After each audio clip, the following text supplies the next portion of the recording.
انا زعلان منك، انت جبتني ليه المره دي؟ انا مش حبيبك.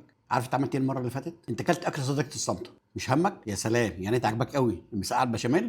وطالب ايه كمان؟ نفسك مفتوحه يعني. راحت المسقعه بالبشاميل كده، وانت ما بتزعل بتطلب اكل كتير؟ طالب ريش بتلو بانيه كمان؟ ما انت على طول من غير شكر سكينه كمان. عجبتك الريش بتلو البانيه؟ تحفه. انا برضو زعلان منك. استنى ايه؟ خلي بالك بس، استنى في طاجن فريك باللحمه كمان اهو، بس خلي بالك هي مش هتفوتها لك. استنى. عجبك الفريك باللحمه؟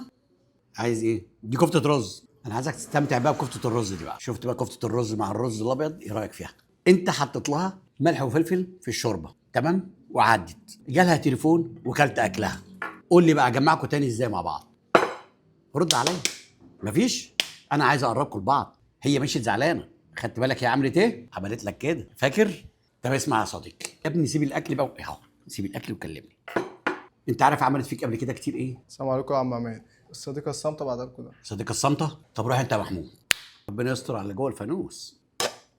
ايه اللي بعتها بقى ده؟ هوبا.